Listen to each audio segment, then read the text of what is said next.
करती है, सब लोग मिलकर के हमारी मैनिफेस्टो कमेटी होती है। अप्रूवल हमारे यहाँ मैनिफेस्टो कमेटी को कोर कमेटी से लेना पड़ता है और कोर कमेटी के फैसले से पहले वो राष्ट्रीय अध्यक्ष पर भी आता है और राष्ट्रीय अध्यक्ष के साथ साथ जो हमारे पार्लियामेंट्री बोर्ड बाकी सारे सीनियर लोग हैं उनसे भी कंसल्टेशन हम करते ही हैं। तो आप इस समय टीम की कप्तानी कर रहे हैं, ये तो एक मैच है बिहार का, इसके बाद अगला एक और मैच आपका पहले ही लाइंड अप है बंगाल का। बिहार के नतीजों का बंगाल पर कितना असर पड़ेगा आपको लगता है? देखिए, स्टेट्स का असर दूसरे स्टेट्स पर पड़ता है, इसमें कोई दो राय नहीं है, लेकिन हर स्टेट का अपना अपना कॉम्बिनेशन होता है और हर स्टेट की अपनी अपनी परिस्थिति होती है। जैसे आज नीतीश बाबू का जमीन पर उतारा हुआ इंफ्रास्ट्रक्चर पर वोट डाल रहा है, मोदी जी का आशीर्वाद बिहार को मिला है, इस पर वोट डल रहा है। रेलवेज में डेवलपमेंट हो रही है, ओवर हाईवेज बन रहे हैं, ओवर ब्रिजेस बन रहे हैं, इंस्टीट्यूशंस आ रही हैं, इंस्टीट्यूशंस के लिए पैसा आ रहा है, ये वहां इशू है।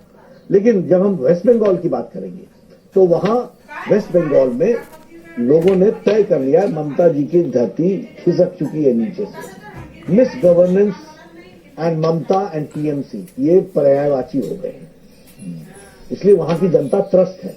और state organise police atrocity, state organise TMC की वायलेंस ये जग जाहिर हो गया है, लोगों को पता चल गया है, पुलिस पर विश्वास उठ चुका है, लॉ एंड ऑर्डर क्रम्बल कर चुका है।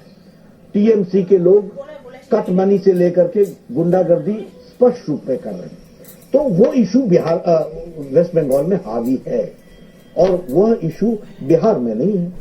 तो इसलिए अलग अलग इश्यूज पर फैसला होता है, लेकिन इसका नतीजा एक उनको और उत्साह जरूर देगा कि भाई अब बंगाल में भी हमने हटाना है और हटाने का कारण मिस गवर्नेंस होगा। कि कोरोना काल का पहला चुनाव है, तो आपने रणनीति बनाई होगी और इस समय चुनाव प्रचार भी आप कर रहे होंगे, तो आपको कितने बदलाव करने पड़े अपनी रणनीति में कोरोना की वजह से?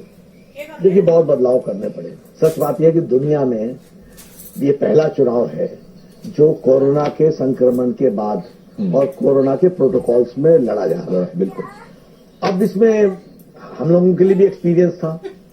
पहला एक्सपीरियंस ये था कि हम प्रोटोकॉल को निभाएं, तो हम सब लोगों ने तो निभाने का प्रयास किया है, जनता से भी निभाने का हमने प्रयास किया।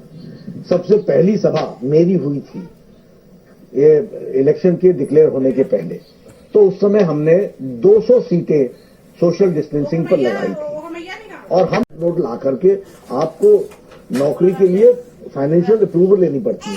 3-3.5 लाख नौकरियां भी वेकेंट है, वो हमने भी कहा है कि उनको हम भर देंगे। लेकिन ये इस तरीके की बातचीत करने वाले लोग हवा में रहते हैं, सतही होते हैं, सुपरफिशियल बातचीत करते हैं, हम गहराई में बात करते हैं। क्यों? क्योंकि उन्होंने राज करना नहीं है, दे आर पॉलिटिकल टूरिस्ट। याद रखिएगा, 1 साल दिखे नहीं, अब चुनाव के नतीजों के बाद फिर नहीं दिखेंगे 5 साल। They are political tourist, we are serious workers, हमें काम करना है। बिहार की जनता, हमको मालूम है 10 तारीख को मोहर लगा करके हमको सरकार में बैठाएगी और हमको मालूम है कि नीतीश बाबू के साथ मिलकर के हमको क्या क्या करना है। इसलिए वैक्सीन की तैयारी भी पूरी तरीके से करना ये हमारी जिम्मेवारी है। और आप मोदी जी को अच्छी तरीके से जानते हैं, देश में समस्या आने से पहले तैयारी करना उनके कार्यशैली का एक पार्ट है। पहले फोर्सी कर लेना। आपको याद होगा जब केसेस कोरोना के आने लगे थे, उन्होंने उसी समय इंडिकेशन दे दिया था कि हमको कुछ मजबूत फैसले लेने पड़ेंगे, उन्होंने कह दिया था। अब सारी दुनिया के लीडर्स को देख लीजिए, इकोनॉमी और जान, इसके बीच में वो ड्विंडल करते रहे, वो इसके बीच में फैसला नहीं कर पाए। मोदी जी ने फैसला किया, जान है तो जहान है, और बाद में फैसला किया जान भी है और जहान भी है। तो ये हमारा तरीका है।